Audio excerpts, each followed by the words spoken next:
नागपुर शहर पुलिस आयुक्तालय के मार्गदर्शन में चल रहे ऑपरेशन थंडर के तहत एमआईडीसी पुलिस ने कुख्यात एमडी तस्करों पर बड़ी कार्रवाई की है।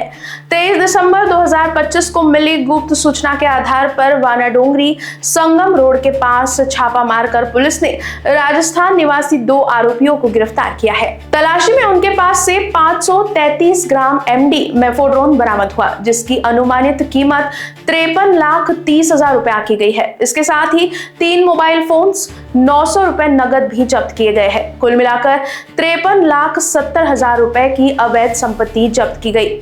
दोनों आरोपियों के खिलाफ एनडीपीएस एक्ट की संबंधित धाराओं में एमआईडीसी पुलिस स्टेशन में मामला दर्ज कर उन्हें गिरफ्तार कर लिया गया है। ये कार्रवाई एमआईडीसी पुलिस स्टेशन के जांच पथक द्वारा की गई।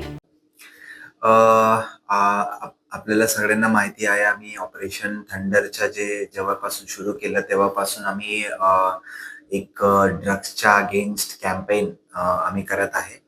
त्याच्याप्रमाणे आम्हाला एक माहिती भेटला होता की आज एक व्यक्ती आलेली आहे, मतलब काल आलेली आहे आणि त्यांच्यावर आम्ही लक्ष ठेवलेली आहे आणि त्याच्यामध्ये त्यांनी जेव्हा एमडी जे आहे त्यांनी विकण्याचे समय आम्ही त्यांना रेड हँडेड आम्ही पकडलेली आहे।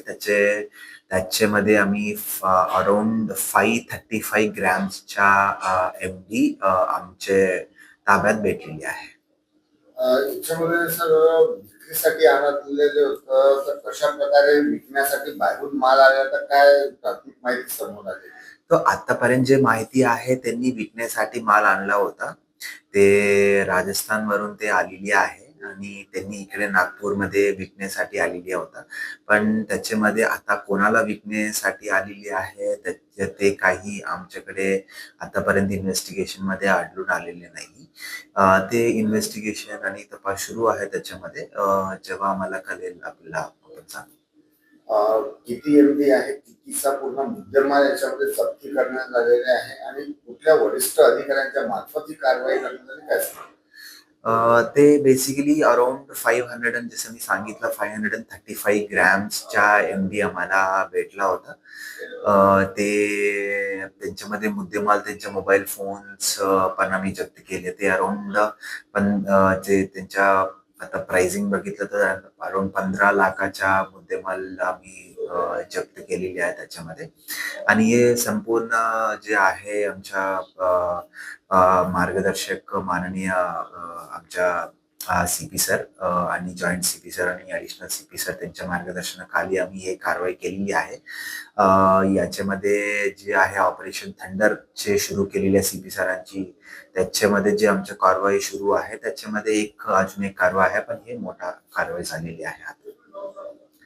आता समोर 31 आहे, अशावर यंग पिढींना तुम्ही काय संदेश द्याल की एमडी किंवा ड्रग्स किंवा अजून कुठलेही व्यसन जे आहे अशावर तुम्ही काय सांगाल लोकांना? आम्ही हे सांगू इच्छितो सगळ्यांना की आता 31 मध्ये बऱ्यापैकी पार्टीज वगैरे होत आहे। त्याच्यामध्ये आम्ही बघतात की काही पार्टीज मध्ये ही असा यूज करण्याची शक्यता होत आहे। तुम्ही सगळे युवा पिढींना हे बोलतो, आमच्या लक्षामध्ये आहे। त्याच्यामध्ये आम्ही कंटिन्युअस वॉच मध्ये राहणार आहे तो, आणि त्याच्यामध्ये आम्हाला जे गोपनीय इन्फॉर्मेशन पण काढणं आमचं सुरू आहे। त्याच्यामध्ये कुठेही इन्फॉर्मेशन भेटला त्याच्यामध्ये आम्ही रेड करणार आणि कारवाई करणार आहे। तो सर्व युवा पिढींना माझं हे आहे रिक्वेस्ट, त्याच्यामध्ये आम्ही खूप सिरियसली घेतलेली आहे। युनियन होम मिनिस्टर पण त्याच्यामध्ये रिव्ह्यू घेत आहे। तो सर्वांना मी हे सांगतो की ते नशामुक्त भारत, त्यासाठी आम्ही पुढे गेला पाहिजे। त्यासाठी तुम्ही ड्रग्सच्या विरुद्ध आम्ही जे कॅम्पेन करत आहे त्याच्यामध्ये तुम्ही पण आमचा सपोर्ट करा आणि तुम्ही स्वतः तुम्ही घेऊ नका आणि तुम्हाला कुठेही अडून येता येतो आम्हाला इन्फॉर्मेशन द्या, तुमचं नाव गोपनीय ठेवतील आणि आम्ही कारवाई करणार आहे। तो याच्यामध्ये शिक्षा पण खूप जास्त आहे, 20-20 वर्षाच्या शिक्षा असतात आणि बेल पण नाही भेटतात। तो युवा पिढींना मला हे आहे की हे लहान काही गुन्हा नाही, हे खूप कठीण शिक्षा असतात त्याच्यामध्ये। तो थोडासा सगळ्यांच्या फ्युचर बघून ते याच्यामध्ये जावा नाही लागेल असा मी सगळ्यांना हे करतो। Bureau report, Lokvahini news, Nagpur.